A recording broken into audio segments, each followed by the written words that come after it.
ਸਵਾਗਤ ਲੈ ਕੇ ਹਾਜ਼ਰ ਹਾਂ ਜੀ ਪ੍ਰੋਗਰਾਮ ਗੱਲਾਂ ਤੇ ਗੀਤ। ਮੈਂ ਹਾਂ ਸ਼ੁਕਰਗੁਜ਼ਾਰ ਸਿੰਘ ਜੀ। ਦੋਸਤੋ ਅੱਜ 26 ਜੂਨ 2021।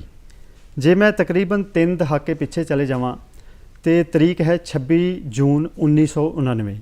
जे मैं उस दिन की गल करा तो यूनाइटेड नेशन ने एक दिन मनाना शुरू किया सी अंतरराष्ट्रीय पद्धर के उत्ते कि नशीली दवाइयां की दुरवरतों तो नशीली दवाइयां का जो गैर कानूनी व्यापार हुंदा सी उस खिलाफ ये दिन मनाना शुरू किया गया सी। की मंतव सी उस दिन नूं मनाउण दा, किन्ना को दिन कारगर साबित होया, ਜਾਂ ਨਸ਼ਾ ਜੋ ਸਾਡੇ ਘਰਾਂ ਦੇ ਵਿੱਚ ਪਹੁੰਚਦਾ ਹੈ ਉਸ ਨਸ਼ੇ ਤੋਂ ਅਸੀਂ ਆਪਣਾ ਖਹਿੜਾ ਕਿੱਦਾਂ ਆਪਣਾ ਛੁਟਕਾਰਾ ਕਿੱਦਾਂ ਪਾ ਸਕਦੇ ਹਾਂ। ਇਹਨਾਂ ਸਾਰੀਆਂ ਗੱਲਾਂ ਦੇ ਉੱਤੇ ਅੱਜ ਅਸੀਂ ਝਾਤ ਪਾਉਣੀ ਹੈ ਪ੍ਰੋਗਰਾਮ ਗੱਲਾਂ ਤੇ ਗੀਤ ਵਿੱਚ। ਤੇ ਅਸੀਂ ਗੱਲਬਾਤ ਕਰਨ ਲਈ ਉਚੇਚੇ ਤੌਰ ਤੇ ਡੀ ਐਡਿਕਸ਼ਨ ਸੈਂਟਰ ਜਲੰਧਰ ਤੋਂ ਜੋ ਕਿ ਓਨਰ ਨੇ ਡਾਕਟਰ ਮਨਜੀਤ ਸਿੰਘ ਸੈਣੀ ਜੀ, ਉਹਨਾਂ ਨੂੰ ਬੁਲਾਇਆ ਹੈ। ਉਹ ਗੱਲਬਾਤ ਕਰਨਗੇ ਨਸ਼ੀਲੀਆਂ ਦਵਾਈਆਂ ਦੇ ਦੁਰਵਰਤੋਂ ਦੀ, ਨਸ਼ੀਲੀਆਂ ਦਵਾਈਆਂ ਦੇ ਗੈਰ ਕਾਨੂੰਨੀ ਵਪਾਰ ਉੱਤੇ ਅਤੇ ਨਸ਼ੇ ਦੇ ਉੱਤੇ। ਬਹੁਤ ਬਹੁਤ ਸਵਾਗਤ ਹੈ ਸਰ। ਥੈਂਕ ਯੂ ਜੀ। सर साडा जिस तरह अज का दिन है 26 जून है ना जी, ये इंटरनेशनल डे मनाया जाता है against drug abuse and illicit trafficking. जे मैं इस बारे जानना चाहवां कि इसका की इतिहास है, ये दिन क्यों मनाना शुरू किया गया, किन्ना क दिन कारगर साबित होया, तो तुसीं की कहोगे? हाँ जी, ये जिवें कि असी इहदा नाम ही लिया जी इंटरनेशनल डे वे, इहदा मतलब है कि सारी दुनिया दे विच ये दिन मनाया जाता है 26 जून। ਇਹਦੇ ਵਿੱਚ ਅਸੀਂ ਜੇ ਦੋ ਇਹਨੂੰ ਸਪਲਿਟ ਕਰੀਏ ਤੇ ਦੋ ਪਾਰਟ ਹੈਗੇ ਵੇ। ਇੱਕ ਪਹਿਲਾ ਹੈਗਾ ਵੇ ਅਗੇਂਸਟ ਡਰਗ ਅਬਿਊਜ਼ ਜੀ। ਦੈਟ ਮੀਨਸ ਕਿ ਜਿਹੜੀਆਂ ਵੀ ਗੈਰ ਕਾਨੂੰਨੀ ਦਵਾਈਆਂ ਕਹਿ ਲਓ ਜਾਂ ਡਰੱਗਸ ਹੈਗੀਆਂ ਵੇ, ਉਹਨਾਂ ਦੇ ਜਿਹੜਾ ਇਸਤੇਮਾਲ ਹੈਗਾ ਵੇ ਜਿਹੜਾ ਆਮ ਲੋਕ ਕਰਦੇ ਨੇ, ਉਹਨੂੰ ਰੋਕਣ ਵਾਸਤੇ ਇੱਕ ਅਸੀਂ ਜਾਗਰਤੀ ਪੈਦਾ ਕਰਨੀ ਹੈਗੀ ਹੈ ਤੇ ਲੋਕਾਂ ਨੂੰ ਰੋਕਣਾ ਵੇ ਤੇ ਸਮਝਾਉਣਾ ਵੇ ਕਿ ਇਹ ਚੀਜ਼ਾਂ ਜਿਹੜੀਆਂ ਵੇ ਇਹ ਤੁਹਾਡੇ ਸਰੀਰ ਵਾਸਤੇ, ਦਿਮਾਗ ਵਾਸਤੇ ਬਹੁਤ ਜ਼ਿਆਦਾ ਨੁਕਸਾਨਦਾਇਕ ਨੇ ਜੀ। ਬਿਲਕੁਲ। ਸੈਕਿੰਡ ਇਹਦਾ ਪਾਰਟ ਹੈਗਾ ਵੇ ਇਲਿਸਿਟ ਟ੍ਰੈਫਿਕਿੰਗ। ਇਹਦਾ ਮਤਲਬ ਹੈ ਕਿ ਜਿਹੜਾ ਅਸੀਂ ਇੱਕ ਸਿਟੀ ਤੋਂ ਦੂਜੇ ਸਿਟੀ, ਇੱਕ ਸਟੇਟ ਤੋਂ ਦੂਜੇ ਸਟੇਟ, ਇੱਕ ਕੰਟਰੀ ਤੋਂ ਦੂਜੇ ਕੰਟਰੀ ਜਾਂ ਇੱਕ ਬਾਰਡਰ ਤੋਂ ਦੂਜੇ ਬਾਰਡਰ 'ਤੇ ਇਹਨਾਂ ਦੀ ਟ੍ਰੈਫਿਕਿੰਗ ਹੁੰਦੀ ਹੈ, ਇਹਨਾਂ ਦੀ ਮੂਵਮੈਂਟ ਹੁੰਦੀ ਹੈ, ਉਹ ਅਸੀਂ ਕਿਵੇਂ ਰੋਕਣੀ ਹੈਗੀ ਹੈ। ਕਿਉਂਕਿ ਬਹੁਤ ਸਾਰੀ ਇਹੋ ਜਿਹੀਆਂ ਕੰਟਰੀਜ਼ ਹੈਗੀਆਂ ਵੇ ਜਿੱਥੇ ਕਿ ਡਰੱਗ ਅਸਲ ਦੇ ਵਿੱਚ ਹੁੰਦੀ ਨਹੀਂ ਜੀ। ਬਿਲਕੁਲ। ਲੇਕਿਨ ਜਿਹੜੀਆਂ ਉਹਦੀਆਂ ਬਾਰਡਰ ਵਾਲੀਆਂ ਸਟੇਟਸ ਹੈਗੀਆਂ, ਬਾਰਡਰ ਵਾਲੀਆਂ ਕੰਟਰੀਜ਼ ਹੈਗੀਆਂ ਵੇ, ਉੱਥੋਂ ਦੀ ਇਲੀਗਲ ਤਰੀਕੇ ਦੇ ਨਾਲ ਸਮਗਲ ਹੋ ਕੇ ਡਰੱਗਸ ਉਸ ਕੰਟਰੀ ਦੇ ਵਿੱਚ ਆਉਂਦੀਆਂ ਨੇ। ਉੱਥੇ ਦੇ ਨੌਜਵਾਨ ਨੂੰ ਫਿਰ ਉਹਦੇ ਇਸਤੇਮਾਲ ਸ਼ੁਰੂ ਕਰਦੇ ਨੇ ਤੇ ਹੌਲੀ ਹੌਲੀ ਕਰਕੇ ਉਹ ਇੱਕ ਬਿਮਾਰੀ ਦੀ ਤਰ੍ਹਾਂ ਸਾਰੇ ਦੇਸ਼ ਦੇ ਵਿੱਚ ਫੈਲ ਜਾਂਦੀ ਹੈ ਜੀ। ਬਿਲਕੁਲ। ਇਹ ਨਸ਼ੀਲੀਆਂ ਦਵਾਈਆਂ ਦੀ ਦੁਰਵਰਤੋਂ ਅਤੇ ਫਿਰ ਗੈਰ ਕਾਨੂੰਨੀ ਵਪਾਰ ਜੋ ਹੋਣਾ, ਇਸ ਲਈ ਜ਼ਿੰਮੇਵਾਰ ਕੌਣ ਹੈ, ਇਸ ਦੇ ਕਾਰਨ ਕੀ ਨੇ? ਦੇਖੋ, ਜਿਹੜੀ ਕੋਈ ਵੀ ਅਸੀਂ ਚੀਜ਼ ਦੀ ਜਦੋਂ ਸਮਗਲਿੰਗ ਬਾਰੇ ਗੱਲ ਕਰਦੇ ਹਾਂ ਉਹਦੇ ਵਿੱਚ ਸਭ ਤੋਂ ਵੱਡੀ ਚੀਜ਼ ਆਉਂਦੀ ਹੈ ਕਿ ਉਹਦੇ 'ਚ ਪੈਸਾ ਕਿੰਨਾ ਹੈਗਾ ਜੀ। ਸੋ ਜਿਹੜੀ ਚੀਜ਼ ਦੇ ਵਿੱਚ ਪੈਸਾ ਬਹੁਤ ਜਲਦੀ ਤੇ ਬਹੁਤ ਜ਼ਿਆਦਾ ਆਏਗਾ, ਸੋ ਉਹਦੀ ਫਿਰ ਜਿਹੜੀ ਦੁਰਵਰਤੋਂ ਹੈਗੀ ਹੈ ਉਹਦੇ ਵਿੱਚ ਕੁਝ ਇਹੋ ਜਿਹੇ ਲੋਕ ਆ ਜਾਂਦੇ ਨੇ ਜਿਹੜੇ ਰਾਤੋਂ ਰਾਤ ਅਮੀਰ ਬਣਨਾ ਚਾਹੁੰਦੇ ਨੇ। ਉਹ ਚਾਹੁੰਦੇ ਨੇ ਕਿ ਅਸੀਂ ਫਟਾਫਟ ਛੋਟਾ ਜਿਹਾ ਕੰਮ ਕਰਕੇ ਤੇ ਵੱਡੇ ਜਿਹੇ ਪੈਸੇ ਕਮਾ ਲਈਏ ਜੀ ਜੀ। ਸੋ ਇਹ ਲੋਕਾਂ ਦਾ ਲਾਲਚ ਹੀ ਹੈਗਾ ਵੇ ਕਿ ਜਿਹੜਾ ਉਹਨਾਂ ਨੂੰ ਇਸ ਪਾਸੇ ਲੈ ਕੇ ਜਾਂਦਾ ਕਿ ਅਸੀਂ ਸਮਗਲਿੰਗ ਕਰੀਏ ਤੇ ਜਿਹੜੇ ਨੌਜਵਾਨਾਂ ਨੂੰ ਖਰਾਬ ਕਰੀਏ ਜੀ। ਦੂਸਰਾ ਅਸੀਂ ਦੇਖਦੇ ਹਾਂ ਕੁਝ ਕੰਟਰੀਜ਼ ਹੈਗੀਆਂ ਵੇ ਜਿਨ੍ਹਾਂ ਦੀ ਇਕਨੋਮੀ ਦੇ ਵਿੱਚ ਜਿਹੜੀ ਇਹ ਨਸ਼ਾ ਹੈਗਾ ਵੇ ਉਹ ਇੱਕ ਬੜਾ ਇੰਪੋਰਟੈਂਟ ਰੋਲ ਪਲੇ ਕਰਦਾ ਵੇ। ਜਿਸ ਤਰ੍ਹਾਂ ਅਸੀਂ ਕਹਿੰਦੇ ਹਾਂ ਕਿ ਅਫਗਾਨਿਸਤਾਨ ਹੈਗਾ ਵੇ ਜੀ ਜੀ। ਸੋ ਉਹਨਾਂ ਦੇ ਵਿੱਚ ਇੱਕ ਡਰੱਗ ਲਾਰਡਸ ਹੁੰਦੇ ਵੇ, ਜਿੱਦਾਂ ਅਸੀਂ ਕਹਿੰਦੇ ਹਾਂ ਕਿ ਕੁਛ ਇਹੋ ਜਿਹਾ ਸੁਸਾਇਟੀ ਦਾ ਇੱਕ ਹਿੱਸਾ ਹੁੰਦਾ ਵੇ ਜਿਹੜਾ ਕਿ ਇਹ ਇਲੀਗਲ ਕੰਮ ਕਰਕੇ ਪੈਸੇ ਇਕੱਠੇ ਕਰਦਾ ਵੇ ਜੀ। ਪੈਸੇ ਇਕੱਠੇ ਕਰਕੇ ਉਹਦੇ ਹਥਿਆਰ ਲੈਂਦਾ ਵੇ ਤੇ ਹਥਿਆਰ ਲੈ ਕੇ ਤੇ ਫਿਰ ਉਹ ਆਪਣੀ ਕੰਟਰੀ ਨੂੰ ਜਾਂ ਦੂਜੀਆਂ ਕੰਟਰੀਆਂ ਨੂੰ ਡੀਸਟੇਬਲਾਈਜ਼ ਕਰਨਾ ਚਾਹੁੰਦਾ ਵੇ। ਮਤਲਬ ਕਿ ਇਸ ਤਰ੍ਹਾਂ ਦੇ ਕਈ ਕਾਰਨ। ਸੋ ਇੱਕ ਬਹੁਤ ਵੱਡਾ ਨੈਕਸਸ ਹੁੰਦਾ ਵੇ। ਇਹ ਛੋਟੇ ਲੈਵਲ ਦੀ ਗੇਮ ਨਹੀਂ ਹੈਗੀ ਕਿ ਅਸੀਂ ਕਹੀਏ ਕਿ ਕਿਸੇ ਨੇ ਇੱਥੋਂ ਚੁੱਕਿਆ ਤੇ ਉੱਥੇ ਵੇਚਤਾ, ਸਿਰਫ ਪੈਸੇ ਕਮਾਏ। ਇਹਦੇ ਪਿੱਛੇ ਬਹੁਤ ਸਾਰੇ ਮੰਤਵ ਹੁੰਦੇ ਵੇ ਜਿਹੜੇ ਕਿ ਮੇਰਾ ਖਿਆਲ ਆਮ ਆਦਮੀ ਦੀ ਸਮਝ ਤੋਂ ਬਾਹਰ ਹੈਗੇ ਨੇ ਜੀ ਜੀ ਜੀ। ਸੋ ਇਹ ਬੜੀਆਂ ਬੜੀਆਂ ਲੜਾਈਆਂ ਜਿੱਦਾਂ ਓਪੀਅਮ ਵਾਰ ਆਫ ਚਾਈਨਾ ਸੀ ਕਿ ਮਤਲਬ ਇੱਕ ਓਪੀਅਮ ਪਿੱਛੇ, ਅਫੀਮ ਪਿੱਛੇ ਇੰਨੀ ਵੱਡੀ ਲੜਾਈ ਚਾਈਨਾ ਦੇ ਨਾਲ ਹੋਈ ਜੀ ਜੀ ਜੀ। ਸੋ ਇਹ ਮੁਲਕਾਂ ਦੇ ਵਿੱਚ ਦਰਾਰ ਪੈਦਾ ਕਰਨ ਵਾਸਤੇ, ਆਪਣੀ ਸੁਪਰੀਮੇਸੀ ਦਿਖਾਉਣ ਵਾਸਤੇ ਤੇ ਉਹਨਾਂ ਦੇ ਕੰਟਰੀ ਨੂੰ ਵੀਕ ਕਰਨ ਵਾਸਤੇ ਇਹ ਜਿਹੜੀਆਂ ਇਲਿਸਿਟ ਡਰੱਗਸ ਹੈਗਾ ਵੇ ਇਹਨਾਂ ਦਾ ਧੰਦਾ ਕੀਤਾ ਜਾਂਦਾ ਵੇ। ਇਹ ਡਾਕਟਰ ਸਾਹਿਬ ਤੁਸੀਂ ਦਿਮਾਗੀ ਬਿਮਾਰੀਆਂ ਦੇ ਮਾਹਿਰ ਵੀ ਹੋ, ਤੁਸੀਂ ਨਸ਼ਾ ਛੁਡਾਉਣ ਦੇ ਮਾਹਿਰ ਵੀ ਹੋ, ਤੁਸੀਂ ਇੱਕ ਨਸ਼ਾ ਛੁਡਾਊ ਕੇਂਦਰ ਦੇ ਮਾਲਕ ਵੀ ਹੋ, ਉਸ ਨੂੰ ਚਲਾ ਵੀ ਰਹੇ ਹੋ।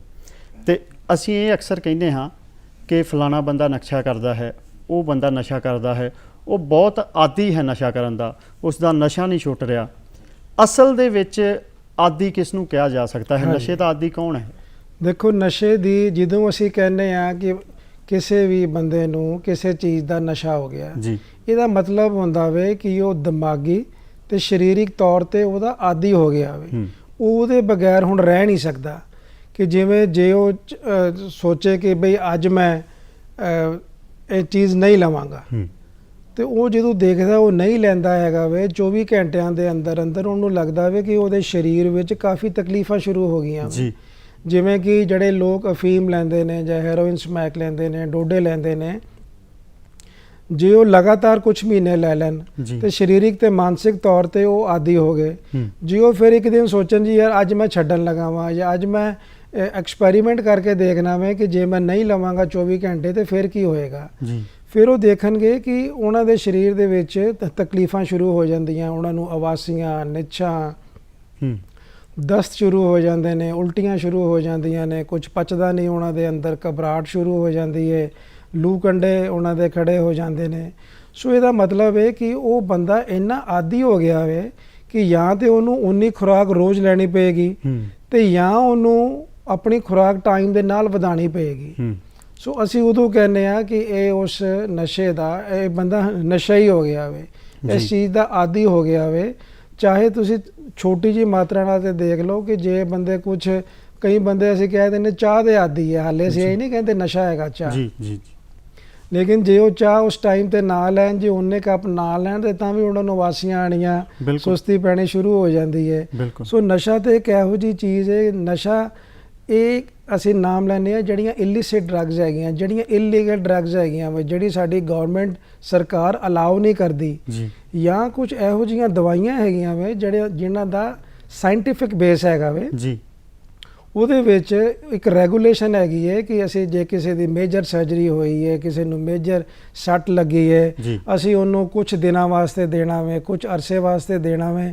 ਬਟ ਕਈ ਵਾਰੀ ਅਸੀਂ ਦੇਖਦੇ ਹਾਂ ਕਿ ਡਾਕਟਰ ਇੰਨਾ ਸਿਆਣਾ ਨਹੀਂ ਸੀ ਜਾਂ ਮਰੀਜ਼ ਕਿਸੇ ਨੀਮ ਹਕੀਮ ਕੋਲ ਚਲਾ ਗਿਆ, ਉਹਨੇ ਦੇਖਿਆ ਵੀ ਇਹ ਦਵਾਈ ਇਹਨੂੰ ਅਸਰ ਕਰਦੀ ਪਈ ਹੈ, ਲੰਬੇ ਅਸਰ ਲਈ ਦੇ ਦਿਓ, ਜਾਂ ਮਰੀਜ਼ ਨੇ ਆਪਣੇ ਲੈਵਲ ਤੇ ਸੋਚਿਆ ਯਾਰ ਇਹ ਦਵਾਈ ਬੜੀ ਵਧੀਆ ਵੇ, ਮੈਨੂੰ ਤੇ ਬਹੁਤ ਫਾਇਦਾ ਹੁੰਦਾ ਪਿਆ ਇਹਦੇ ਨਾਲ, ਸੋ ਉਹਨਾਂ ਨੇ ਲੰਬੇ ਅਰਸੇ ਲਈ ਖਾ ਲਈ ਉਹਨੂੰ।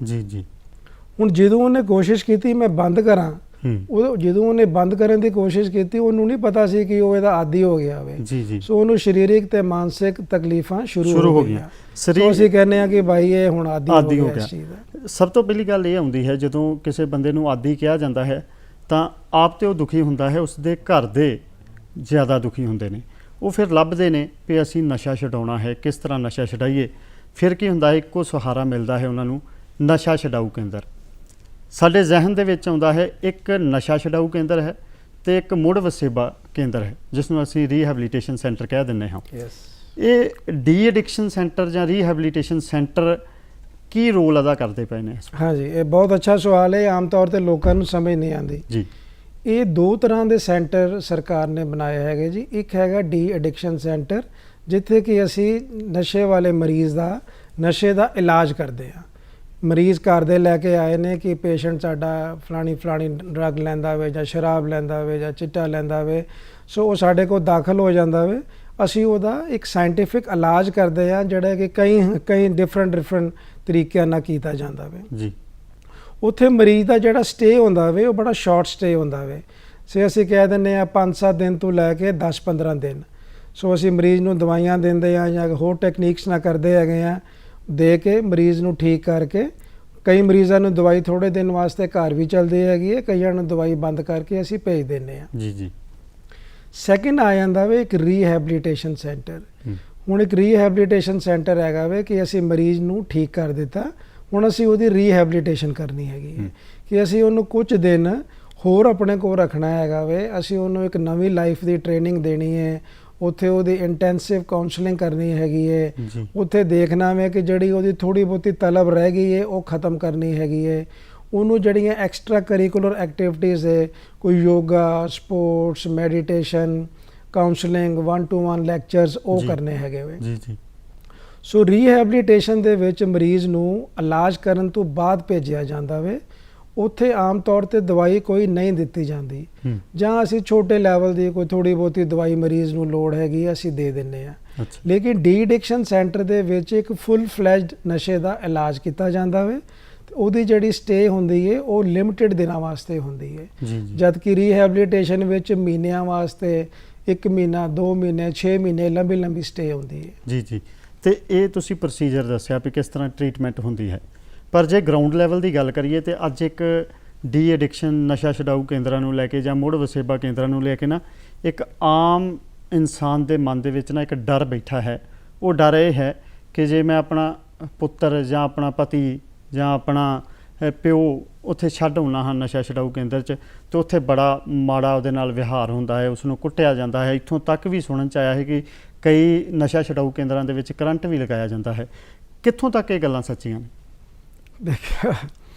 ਦੇਖੋ ਇਹਦੇ ਵਿੱਚ ਇਸ ਤਰ੍ਹਾਂ ਹੈਗਾ ਹੈ, ਫਿਰ ਮੈਂ ਕਲੀਅਰ ਕਰਾਂਗਾ ਤੁਹਾਡਾ ਬੜਾ ਰੈਲੀਵੈਂਟ ਕੁਐਸਚਨ ਹੈਗਾ ਵੇ ਕਿ ਜਿਹੜੇ ਤੇ ਡੀ ਐਡਿਕਸ਼ਨ ਸੈਂਟਰ ਹੈਗੇ ਵੇ ਉਹ ਜਿਸ ਤਰ੍ਹਾਂ ਇੱਕ ਆਮ ਹਸਪਤਾਲ ਹੈ, ਉਹ ਉਸ ਤਰ੍ਹਾਂ ਦਾ ਹਸਪਤਾਲ ਹੈ। ਉਹ ਆਮ ਤੌਰ ਤੇ ਸ਼ਹਿਰ ਦੇ ਵਿੱਚ ਹੈਗੇ ਵੇ।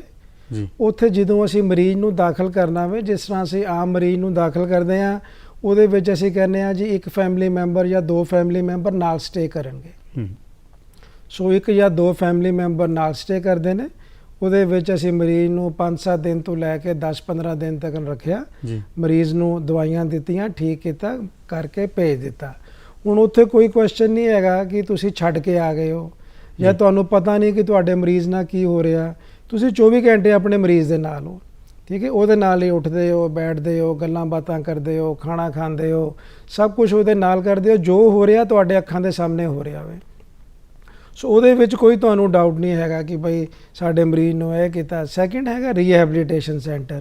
ਹੁਣ ਰੀਹੈਬਿਲਿਟੇਸ਼ਨ ਸੈਂਟਰ ਜਿਹੜੇ ਹੈਗੇ ਨੇ ਉਹ ਆਮ ਤੌਰ ਤੇ ਉਹਨਾਂ ਦਾ ਸਾਈਜ਼ ਵੱਡਾ ਹੁੰਦਾ ਵੇ, ਕਿਉਂਕਿ ਉਹਨਾਂ ਦੇ ਵਿੱਚ ਰੀਹੈਬਿਲਿਟੇਸ਼ਨ ਅਸੀਂ ਸਪੋਰਟਸ ਦੀਆਂ ਫੈਸਿਲਿਟੀ ਦੇਣੀ ਆ, ਹੋਰ ਐਕਸਟਰਾ ਫੈਸਿਲਿਟੀ ਦੇਣੀ ਆ।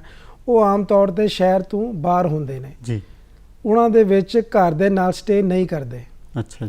ਸੋ ਜਿਸ ਤਰ੍ਹਾਂ ਉਹਦੇ ਵਿੱਚ ਅਸੀਂ ਜਾਂਦੇ ਆ, ਉੱਥੇ ਦੇਖਿਆ ਹਾਂ ਵੀ ਅਸੀਂ ਸੈਟਿਸਫਾਈਡ ਹਾਂ, ਉੱਥੇ ਅਸੀਂ ਆਪਣੇ ਪੇਸ਼ੈਂਟ ਨੂੰ ਛੱਡ ਆਉਂਦੇ ਹਾਂ। ਉਹਨਾਂ ਨੇ ਰੱਖਿਆ ਹੁੰਦਾ ਵੇ ਕਿ ਤੁਸੀਂ ਹਫ਼ਤੇ ਬਾਅਦ ਜਾਂ 10 ਦਿਨ ਬਾਅਦ ਜਾਂ 15 ਦਿਨ ਜੋ ਕਿਸੇ ਦਾ ਸਿਸਟਮ ਹੈਗਾ ਵੇ, ਤੁਸੀਂ ਆਪਣੇ ਪੇਸ਼ੈਂਟ ਨੂੰ ਆ ਕੇ ਮਿਲ ਸਕਦੇ ਹੋ। ਤੁਸੀਂ ਜਿਸ ਤਰ੍ਹਾਂ ਕਹਿੰਦੇ ਹੋ ਕਈ ਮਰੀਜ਼ ਕੰਪਲੇਂਟ ਕਰਦੇ ਨੇ ਕਿ ਸਾਨੂੰ ਕੁੱਟਿਆ ਮਾਰਿਆ ਉਹਨਾਂ ਨੇ, ਉਹ ਕੁਝ ਮਰੀਜ਼ ਸਾਨੂੰ ਵੀ ਕਹਿੰਦੇ ਹੈਗੇ ਵੇ ਹਲੇ, ਬਟ ਉਹਦੇ ਵਿੱਚ ਕਿੰਨੀ ਸੱਚਾਈ ਹੈ ਇਹ ਕਿਉਂਕਿ ਮੇਰਾ ਕਦੇ ਐਕਸਪੀਰੀਅੰਸ ਨਹੀਂ ਹੋਇਆ, ਉਹਦੇ ਬਾਰੇ ਮੈਂ ਨਹੀਂ ਦੱਸ ਸਕਦਾ। ਕਈ ਵਾਰੀ ਇਹ ਵੀ ਹੁੰਦਾ ਵੇ ਕਿ ਮਰੀਜ਼ ਨੂੰ ਹੁੰਦਾ ਵੇ ਕਿ ਮੈਨੂੰ ਹੁਣ ਕੈਦ ਕੀਤਾ ਹੋਇਆ ਵੇ, ਕਿਉਂਕਿ ਰੀਹੈਬਿਲਿਟੇਸ਼ਨ ਵਾਲੇ ਸੈਂਟਰ ਵਾਲੇ ਆਪਣੀ 4 ਦੀਵਾਰੀ ਤੋਂ ਬਾਹਰ ਮਰੀਜ਼ ਨੂੰ ਜਾਣ ਨਹੀਂ ਦਿੰਦੇ, ਕਿਉਂਕਿ ਉਹਨਾਂ ਨੂੰ ਹੁੰਦਾ ਜੇ ਬਾਹਰ ਚਲਾ ਗਿਆ ਤੇ ਸਾਡਾ ਮਕਸਦ ਹੀ ਖਤਮ ਹੋ ਗਿਆ। ਜੇ ਫਿਰ ਉਹ ਬਾਹਰ ਨਹੀਂ ਜਾਣ ਦਿੰਦੇ, ਉਹ ਘਰਦਿਆਂ ਨੂੰ ਇੱਕ ਫਿਕਸ ਟਾਈਮ ਤੇ ਹਫ਼ਤਾ 10 ਦਿਨ ਬਾਅਦ ਆਉਣ ਦਿੰਦੇ ਵੇ। ਹੁਣ ਉਹ ਸੱਚਾਈ ਹੈ ਉਹ ਕਹਿੰਦੇ ਪਏ ਵੇ ਜਾਂ ਉਸ ਮਾਹੌਲ ਤੋਂ ਬਚਣਾ ਚਾਹੁੰਦੇ ਨੇ। ਸੋ ਇਹਦੇ ਬਾਰੇ ਤੇ ਰੀਹੈਬਿਲਿਟੇਸ਼ਨ ਸੈਂਟਰ ਹੀ ਦੱਸ ਸਕਦਾ ਵੇ। ਪਰ ਮੇਰੇ ਹਿਸਾਬ ਨਾਲ ਕਿ ਰੀਹੈਬਿਲਿਟੇਸ਼ਨ ਸੈਂਟਰ ਵੀ ਜਿਹੜੇ ਹੈਗੇ ਵੇ ਉਹ ਵੀ ਜਿਹੜੇ ਕੁਆਲੀਫਾਈਡ ਡਾਕਟਰ ਹੈਗੇ ਵੇ, ਸਾਈਕੈਟਰਿਸਟ ਹੈਗੇ ਵੇ, ਡੀ ਐਡਿਕਸ਼ਨ ਐਕਸਪਰਟ ਹੈਗੇ ਵੇ, ਉਹੀ ਚਲਾਉਂਦੇ ਵੇ। ਸੋ ਇਹੋ ਜਿਹੀ ਗੱਲ ਕੋਈ ਹੋਣੀ ਤੇ ਨਹੀਂ ਚਾਹੀਦੀ, ਪਰ ਜੇ ਕਿਸੇ ਨੇ ਪੁਆਇੰਟ ਆਊਟ ਕੀਤਾ ਵੇ ਤੇ ਇਹ ਫਿਰ ਸੋਚਣ ਵਾਲੀ ਗੱਲ ਹੈ। ਅੱਜ ਦਾ ਦੌਰ ਨਾ ਬਹੁਤ ਭੱਜ ਦੌੜ ਵਾਲਾ ਦੌਰ ਹੋ ਗਿਆ ਹੈ। ਘਰ ਦੇ ਵਿੱਚ ਹਰ ਕੋਈ ਲਗਭਗ ਕਮਾਈ ਕਰਦਾ ਪਿਆ ਹੈ, ਕਿਸੇ ਨੂੰ ਕੋਈ ਚਿੰਤਾ ਹੈ। ਜੇ ਵਿਦਿਆਰਥੀ ਜੀਵਨ ਹੈ ਉਹ ਵੀ ਚਿੰਤਾ ਦੇ ਵਿੱਚ ਫਸਿਆ ਹੋਇਆ ਹੈ।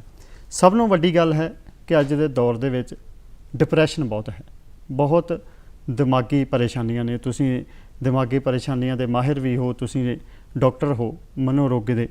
ਤੇ ਵੇਖਣ ਵਾਲੀ ਗੱਲ ਆਉਂਦੀ ਹੈ ਕਿ ਜਿਸ ਤਰ੍ਹਾਂ ਅੱਜ ਅਸੀਂ ਅੰਤਰਰਾਸ਼ਟਰੀ ਦਿਨ ਮਨਾ ਰਹੇ ਹਾਂ ਨਸ਼ੀਲੀਆਂ ਦਵਾਈਆਂ ਦੇ ਦੁਰਉਪਯੋਗ ਦਾ, ਫਿਰ ਗੈਰ ਕਾਨੂੰਨੀ ਵਪਾਰ ਦਾ, ਤੇ ਇਹ ਡਿਪਰੈਸ਼ਨ ਕਿੱਥੋਂ ਤੱਕ ਇਸ ਦਿਨ ਦੇ ਨਾਲ ਰਿਲੇਟ ਕਰਦਾ ਹੈ?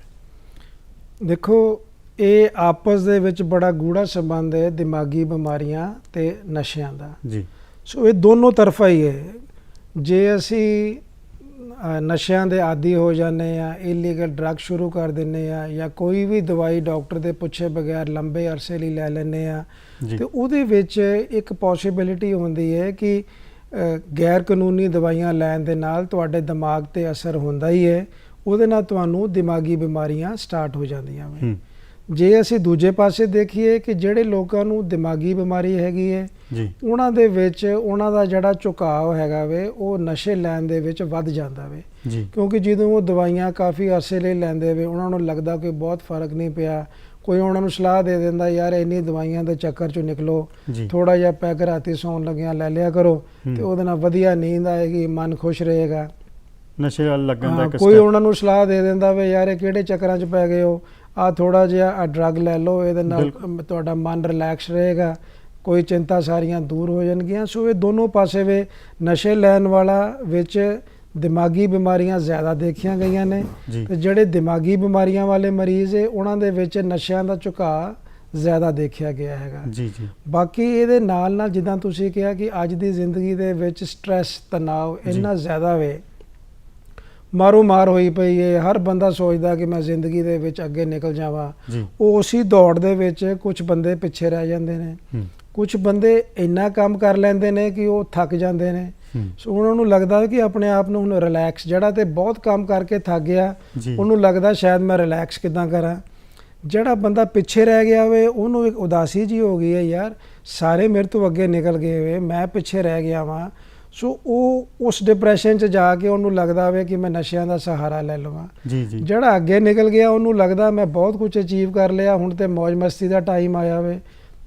ਤੋ ਹੋ ਸਕਦਾ ਵੇ ਕਿ ਉਹ ਵੀ ਬੰਦਾ ਕਹੇ ਯਾਰ ਚਲੋ ਹੁਣ ਮੈਂ ਮौज ਮਸਤੀ ਵਾਸਤੇ, ਕਿਉਂਕਿ ਬਹੁਤ ਸਾਰੇ ਬੰਦੇ ਮौज ਮਸਤੀ ਵਾਸਤੇ ਨਸ਼ਿਆਂ ਦਾ ਸ਼ੁਰੂਆਤ ਕਰਦੇ ਨੇ, ਪਰ ਕਿਦੋਂ ਉਹਦੇ ਆਦੀ ਹੋ ਜਾਂਦੇ ਨੇ, ਕਿਦੋਂ ਨਸ਼ਈ ਬਣ ਜਾਂਦੇ ਵੇ ਉਹਨਾਂ ਨੂੰ ਨਹੀਂ ਪਤਾ ਲੱਗਦਾ। ਨਹੀਂ ਪਤਾ ਲੱਗਦਾ, ਬਿਲਕੁਲ ਜੀ। ਤੇ ਦੂਰਦਰਸ਼ਨ ਦਾ ਇਹੀ ਮੰਤਵ ਹੈ ਕਿ ਅਸੀਂ ਲੋਕਾਂ ਨੂੰ ਅਵੇਅਰ ਕਰੀਏ ਵੀ ਕਿਹੜੀ ਚੀਜ਼ ਸਾਡੇ ਲਈ ਖਤਰਨਾਕ ਹੈ ਤੇ ਕਿਹੜੀ ਸਾਡੇ ਭਲੇ ਲਈ ਹੈ। ਦੂਰਦਰਸ਼ਨ ਵੱਖ-ਵੱਖ ਸਮੇਂ ਤੇ ਵੱਖ-ਵੱਖ ਵਿਸ਼ੇ ਲੈ ਕੇ ਆਉਂਦਾ ਹੈ। ਅੱਜ ਅਸੀਂ ਅੰਤਰਰਾਸ਼ਟਰੀ ਦਿਨ ਵੀ ਮਨਾ ਰਹੇ ਹਾਂ ਨਸ਼ੀਲੀਆਂ ਦਵਾਈਆਂ ਦੇ ਦੁਰਵਰਤੋਂ ਅਤੇ ਜਿਹੜਾ ਗੈਰ ਕਾਨੂੰਨੀ ਵਪਾਰ ਹੁੰਦਾ ਹੈ। ਹੁਣ ਇੱਥੇ ਗੱਲ ਇਹ ਉੱਠਦੀ ਹੈ, ਤੁਸੀਂ ਗੱਲ ਛੇੜੀ ਸੀ ਕਿ ਨੀਮ ਹਕੀਮ ਖਤਰਾਏ ਜਾਣ, ਹੈ ਨਾ। ਘਰ ਘਰ ਦੇ ਵਿੱਚ ਅੱਜ ਕੱਲ੍ਹ ਡਾਕਟਰ ਬੈਠੇ ਨੇ ਤੇ ਨਾਲ ਦੇ ਨਾਲ ਫਿਰ ਗੱਲ ਕੀ ਹੈ, ਜਦੋਂ ਐਸੇ ਡਾਕਟਰ ਆ ਜਾਣ ਤੇ ਦਵਾਈਆਂ ਸਾਡੇ ਘਰਾਂ ਦੇ ਵਿੱਚ ਆ ਜਾਂਦੀਆਂ ਨੇ। ਸੈਲਫ ਮੈਡੀਕੇਸ਼ਨ ਜਿਹੜੀਆਂ ਅਸੀਂ ਆਪੇ ਦਵਾਈਆਂ ਖਾਣੀਆਂ ਸ਼ੁਰੂ ਕਰ ਦਿੰਦੇ ਹਾਂ, ਜਾਂ ਬਿਨਾਂ ਘਰਾਂ ਦੇ ਵਿੱਚ ਜਿਹੜੇ ਦੁਕਾਨਾਂ ਖੋਲ੍ਹ ਕੇ ਬੈਠੇ ਨੇ ਡਾਕਟਰ ਉਹਨਾਂ ਕੋਲ ਚਲੇ ਜਾਂਦੇ ਹਾਂ, ਉਹ ਸਾਡੇ ਲਈ ਕਿੰਨੇ ਕੁ ਖਤਰਨਾਕ? ਦੇਖੋ ਜੀ, ਅੱਜ ਦੇ ਦਿਨ ਦੇ ਵਿੱਚ ਸਭ ਤੋਂ ਖਤਰਨਾਕ ਚੀਜ਼ ਮੈਂ ਇਹ ਕਹਿਣਾ ਹੈਗਾ, ਤੁਸੀਂ ਦੋਨੋਂ ਹੀ ਪੁਆਇੰਟ ਆਊਟ ਕਰਤੀਆਂ। ਇੱਕ ਹੈਗਾ ਨੀਮ ਹਕੀਮ, ਜਿਹੜੇ ਬੰਦੇ ਨੂੰ ਦਵਾਈ ਦੀ ਪੂਰੀ ਨੌਲੇਜ ਨਹੀਂ ਹੈਗੀ, ਉਹਦੇ ਕੋਲੋਂ ਦਵਾਈ ਦੇਣ ਦੀ ਉਹ ਡਿਗਰੀ ਨਹੀਂ ਹੈਗੀ ਜੀ, ਤੇ ਉਹ ਤੁਹਾਨੂੰ ਇੰਨੀਆਂ ਸਖਤ ਇੰਨੀਆਂ ਹਾਈ ਲੈਵਲ ਦੀਆਂ ਦਵਾਈਆਂ ਦੇਈ ਜਾਂਦਾ ਵੇ, ਜਿਹੜਾ ਕਿ ਬੜਾ ਲਿਮਿਟਿਡ ਯੂਜ਼ ਹੈਗਾ ਵੇ, ਬਟ ਉਹ ਰਿਅਲਾਈਜ਼ ਨਹੀਂ ਕਰਦਾ ਕਿਉਂਕਿ ਇਹ ਦਵਾਈਆਂ ਇੰਨੀਆਂ ਪਾਵਰਫੁੱਲ ਹੈਗੀਆਂ ਵੇ ਕਿ ਇਹਨਾਂ ਦੇ ਲੈਣ ਦੇ ਨਾਲ ਤੁਹਾਡੇ ਮਨ ਦੀ ਸਥਿਤੀ ਸ਼ਾਂਤ ਹੋ ਜਾਂਦੀ ਹੈ, ਤੁਹਾਡੀ ਘਬਰਾਹਟ ਖਤਮ ਹੋ ਜਾਂਦੀ ਹੈ, ਡਿਪਰੈਸ਼ਨ ਸ਼ੁਰੂ ਵਿੱਚ ਦੂਰ ਹੋ ਜਾਂਦੀ ਹੈ, ਬਟ ਟਾਈਮ ਦੇ ਨਾਲ ਵੱਧ ਜਾਂਦੀ ਹੈ, ਤੁਹਾਨੂੰ ਨੀਂਦ ਆ ਜਾਂਦੀ ਹੈ। ਲੇਕਿਨ ਜਿੱਦਾਂ ਅਸੀਂ ਲਈ ਜਾਂਦੇ ਹਾਂ, ਜੇ ਅਸੀਂ ਇੱਕ ਸਿਆਣੇ ਡਾਕਟਰ ਦੀ, ਮਾਹਰ ਡਾਕਟਰ ਦੀ ਸਲਾਹ ਨਹੀਂ ਲੈਂਦੇ, ਅਸੀਂ ਉਹ ਲਈ ਜਾਂਦੇ ਹਾਂ ਤੇ ਅਸੀਂ ਦੇਖਦੇ ਹਾਂ ਕਿ ਅਸੀਂ ਤੇ ਨਸ਼ਿਆਂ ਦੇ ਚੁੰਗਲ 'ਚ ਫਸ ਗਏ, ਅਸੀਂ ਤੇ ਫਾਇਦਾ ਲੈਣ ਦੀ ਬਜਾਏ ਸਾਡਾ ਨੁਕਸਾਨ ਹੋਣਾ ਸ਼ੁਰੂ ਹੋ ਗਿਆ। ਬਿਲਕੁਲ। ਸੋ ਇਹ ਬਹੁਤ ਜ਼ਰੂਰੀ ਹੈ ਕਿ ਜਿਹੜੀਆਂ ਇਹ ਦਵਾਈਆਂ ਵੇ, ਹਾਲਾਂਕਿ ਗਵਰਨਮੈਂਟ ਨੇ ਬਹੁਤ ਸਖਤੀ ਕੀਤੀ ਹੋਈ ਹੈ, ਤੁਹਾਨੂੰ ਪੂਰਾ ਰਿਕਾਰਡ ਮੇਨਟੇਨ ਕਰਨਾ ਪੈਂਦਾ ਹੈਗਾ ਵੇ ਕੁਝ ਦਵਾਈਆਂ ਦਾ। ਜਿਹੜੀਆਂ ਦਵਾਈਆਂ ਗਵਰਨਮੈਂਟ ਸੋਚਦੀ ਹੈ ਕਿ ਇਹਦਾ ਮਰੀਜ਼ ਆਦੀ ਹੋ ਸਕਦਾ ਵੇ, ਉਹ ਅੱਜ ਦੇ ਦਿਨ ਤੁਸੀਂ ਜਾਓਗੇ, ਤੁਹਾਨੂੰ ਕੈਮਿਸਟ ਇਦਾਂ ਨਹੀਂ ਦੇ ਦੇਗਾ, ਤੁਸੀਂ ਕਹੋਗੇ ਵੀ ਇਹ 10 ਗੋਲੀਆਂ ਦੇ ਦਿਓ, ਕਹੇਗਾ ਜੀ ਪੈਸੇ ਦਿਓ ਤੇ ਇਹ ਲੈ ਲਓ। ਉਹਦਾ ਇੱਕ ਪੈਨ ਉਹ ਕਹੇਗਾ ਜੀ ਡਾਕਟਰ ਦੀ ਪਰਚੀ ਲੈ ਕੇ ਆਓ, ਫਿਰ ਉਹਦਾ ਰਿਕਾਰਡ ਉਹ ਮੇਨਟੇਨ ਕਰੇਗਾ, ਤੁਹਾਡਾ ਪੂਰਾ ਐਡਰੈਸ ਲੱਗੇਗਾ ਉਹਦੇ ਨਾਲ, ਕਿੰਨੀਆਂ ਗੋਲੀਆਂ ਦਿੱਤੀਆਂ ਵੇ ਉਹ ਪੂਰਾ ਚੜ੍ਹੇਗਾ।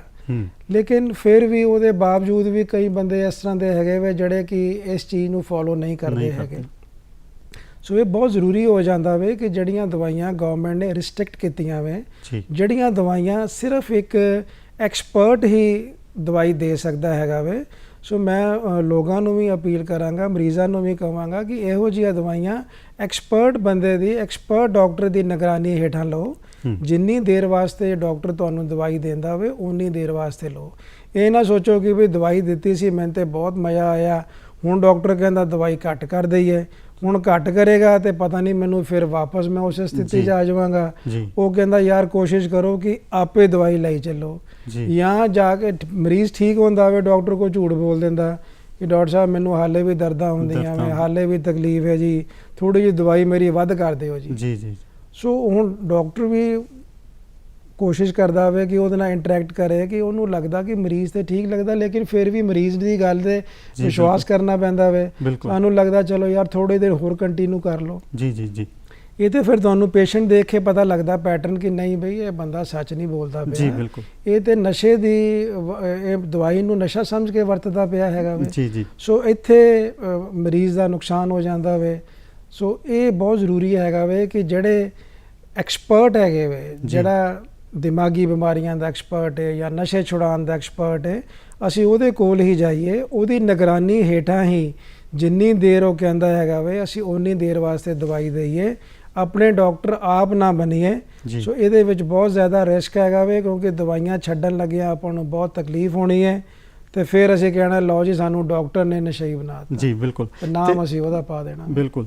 ਨਸ਼ੇ ਦੀ ਗੱਲ ਚੱਲ ਰਹੀ ਹੈ, ਜੇ ਕੋਈ ਬੰਦਾ ਨਸ਼ਾ ਕਰਦਾ ਹੈ ਨਾ, ਉਸ ਦੇ ਮਨ ਦੇ ਵਿੱਚ ਇੱਕ ਇਹ ਬੜਾ ਹੁੰਦਾ ਹੈ, ਜਾਂ ਉਹਨੂੰ ਕੌਨਫੀਡੈਂਸ ਕਹਿ ਲਓ ਜਾਂ ਓਵਰ ਕੌਨਫੀਡੈਂਸ ਕਹਿ ਦਿਓ ਵੀ ਮੈਂ ਆਪੇ ਹੀ ਛੱਡ ਦਾਂਗਾ। ਕੀ ਨਸ਼ੇ ਦਾ ਆਦੀ ਬੰਦਾ ਆਪੇ ਨਸ਼ਾ ਛੱਡ ਸਕਦਾ? ਹਾਂ, ਇਹ ਬਹੁਤ ਅੱਛਾ ਤੁਹਾਡਾ ਸਵਾਲ ਹੈ। ਬਹੁਤ ਸਾਰੇ ਬੰਦੇ ਸੋਚਦੇ ਜੀ ਅਸੀਂ ਤੇ ਰੋਜ਼ ਨਹੀਂ ਲੈਂਦੇ ਜੀ। ਪੇਸ਼ੈਂਟ ਆਣਗੇ ਡਾਕਟਰ ਸਾਹਿਬ ਤੇ ਐਵੇਂ ਲੱਗਦਾ ਇਹਨਾਂ ਨੂੰ ਜੀ ਮੇਰੇ ਪੇਰੈਂਟਸ ਨੂੰ ਰੋਜ਼ ਲੈਂਦੇ ਆ, ਮੈਂ ਤਾਂ ਕਦੀ ਕਦੀ ਲੈਣਾ ਹੈਗਾ। ਮੈਂ ਉਹਨੂੰ ਪੁੱਛਦਾ ਕਦੀ ਕਦੀ ਦਾ ਕੀ ਮਤਲਬ ਹੋਇਆ? ਕਦੀ ਕਦੀ ਦਾ ਮਤਲਬ ਜਦੋਂ ਯਾਰ ਦੋਸਤ ਇਕੱਠੇ ਹੋਏ, ਯਾਰ ਦੋਸਤ ਕਿੰਨੇ ਵਾਰੀ ਇਕੱਠੇ ਹੁੰਦੇ ਹੋ? ਇੱਕ ਦੋ ਦਿਨ ਜੀ, 2 ਕੁ ਦਿਨ ਬਾਅਦ ਤੁਸੀਂ ਲਾ ਲਓ, ਤਾਂ ਮੈਂ ਹਫਤੇ 'ਚ 2-3 ਵਾਰੀ ਲੈਣਾ ਵਾ। ਠੀਕ ਹੈ ਜੀ। ਲੇਕਿਨ ਜੇ ਅਸੀਂ ਉਹਦੀ ਡੀਪ ਪ੍ਰੋਬ ਕਰਦੇ ਅਸੀਂ ਦੇਖਦੇ ਹਾਂ ਹਫਤੇ 'ਚ 2-3 ਦਿਨ ਨਹੀਂ ਲੈਂਦਾ, ਹਫਤੇ 'ਚ 3-4-5 ਵਾਰੀ ਲੈਂਦਾ ਹੈ। ਸੋ ਇਹ ਜਿਹੜੇ ਆਮ ਤੌਰ 'ਤੇ ਨਸ਼ੇ ਵੇ, ਇਹਨਾਂ ਦੀ ਜਿਹੜੀ ਹਾਫ ਲਾਈਫ ਹੁੰਦੀ ਹੈ, ਜਿਹਨੂੰ ਕਹਿੰਦੇ ਆ ਕਿ ਕਿੰਨੀ ਦੇਰ ਵਾਸਤੇ ਆਪਣਾ ਅਸਰ ਦਿੰਦੇ ਵੇ, ਇਹ ਥੋੜੀ ਲੰਬੀ ਹੁੰਦੀ ਹੈ। 12 ਤੋਂ ਲੈ ਕੇ 24 ਘੰਟੇ, ਕਈ ਵਾਰੀ 36 ਘੰਟੇ ਤੱਕ ਵੀ ਅਸਰ ਦੇ ਦਿੰਦੇ ਵੇ। ਸੋ ਮਰੀਜ਼ ਕਹਿੰਦਾ ਜੀ ਮੈਂ ਤੇ ਕੱਲ ਰਾਤੀ ਲਈ ਸੀ, ਅੱਜ ਮੈਂ ਬਿਲਕੁਲ ਠੀਕ ਹਾਂ ਜੀ। ਇਹਨਾਂ ਨੂੰ ਐਵੇਂ ਲੱਗਦਾ ਮੈਂ ਤੇ ਮौज ਮਸਤੀ ਸ਼ੁਗਲ ਵਾਸਤੇ ਲੈਣਾ ਵਾ, ਜਦੋਂ ਮਰਜ਼ੀ ਬੰਦ ਕਰ ਸਕਦਾ ਵਾ। ਲੇਕਿਨ ਜਦੋਂ 24 ਘੰਟੇ ਬੀਤਣ ਤੇ ਆਂਦੇ ਵੇ ਉਹਨੂੰ ਤਕਲੀਫਾਂ ਸ਼ੁਰੂ ਹੋ ਜਾਂਦੀਆਂ ਵੇ ਜੀ। ਉਹਨੂੰ ਘਬਰਾਹਟ, ਅੱਖਾਂ 'ਚੋਂ ਪਾਣੀ, ਨੱਕ 'ਚੋਂ ਪਾਣੀ, ਉਹਨੂੰ ਲੂਜ਼ ਮੋਸ਼ਨ, ਵੋਮਿਟਿੰਗ ਸ਼ੁਰੂ ਹੋ ਜਾਂਦੀਆਂ। ਉਹਨੂੰ ਫਿਰ ਲੱਗਦਾ ਯਾਰ ਮੈਂ ਲੈ ਲਵਾਂ, ਲੇਕਿਨ ਉਹ ਇਸ ਚੀਜ਼ ਨੂੰ ਮੰਨਣਾ ਨਹੀਂ ਚਾਹੁੰਦਾ, ਉਹ ਤੁਹਾਨੂੰ ਦੱਸਣਾ ਨਹੀਂ ਚਾਹੁੰਦਾ ਕਿ ਮੈਂ ਇਹਦਾ ਆਦੀ ਹੁੰਦਾ ਪਿਆ ਹੈਗਾ। ਸੋ ਇਹ ਮੈਂ ਦੱਸਣਾ ਚਾਹਾਂਗਾ ਕਿ ਨਸ਼ਾ, ਜਦੋਂ ਅਸੀਂ ਕਹਿਤਾ ਕਿ ਨਸ਼ੇ ਦੀ ਚੀਜ਼ ਲੈ ਰਹੇ ਹੋ ਤੁਸੀਂ, ਚਾਹੇ ਉਹ ਦਵਾਈ ਹੈ ਚਾਹੇ ਉਹ ਇਲੀਗਲ ਡਰੱਗ ਹੈਗੀ ਹੈ, ਇਹਦਾ ਮਤਲਬ ਹੈ ਕਿ ਅਸੀਂ ਆਲਮੋਸਟ ਉਹਨੂੰ ਡੇਲੀ ਲੈਣੇ ਪਏ ਆ। ਡੇਲੀ ਕਈ ਮਰੀਜ਼ 1 ਵਾਰੀ ਲੈਂਦੇ ਨੇ, ਕਈ 2 ਵਾਰੀ ਲੈਂਦੇ ਨੇ, ਕਈ 6 ਵਾਰੀ ਲੈਂਦੇ ਨੇ। ਹਰ ਇੱਕ ਦਾ ਬਾਡੀ ਪੈਟਰਨ ਹੈਗਾ ਵੇ, ਹਰ ਇੱਕ ਦਾ ਸਟਾਈਲ ਹੈਗਾ ਵੇ ਜੀ। ਲੇਕਿਨ ਜੇ ਉਹ ਰੋਜ਼ ਲੈਂਦਾ ਵੇ ਜਾਂ 24 ਘੰਟਿਆਂ 'ਚ 1 ਵਾਰੀ ਲੈਂਦਾ ਵੇ, ਜਾਂ ਜਦੋਂ ਉਹ ਨਹੀਂ ਲੈਂਦਾ ਉਹਨੂੰ ਲੱਗਦਾ ਕਿ ਯਾਰ ਮੈਂ ਅੱਜ ਲਈਏ ਤੇ ਮੈਂ ਕੱਲ ਨਹੀਂ ਲੈਣੀ, ਉਹਦੇ ਸਰੀਰ ਨੂੰ ਤਕਲੀਫ ਹੁੰਦੀ ਹੈ, ਇਹਦਾ ਮਤਲਬ ਹੈ ਕਿ ਉਹਦੇ ਵਿੱਚ ਫਸਦਾ ਪਿਆ ਵੇ ਜੀ। ਲੇਕਿਨ ਜੇ ਉਹ ਨਹੀਂ ਮੰਨਦਾ ਤੇ ਫਿਰ ਬਦਕਿਸਮਤੀ ਹੈ।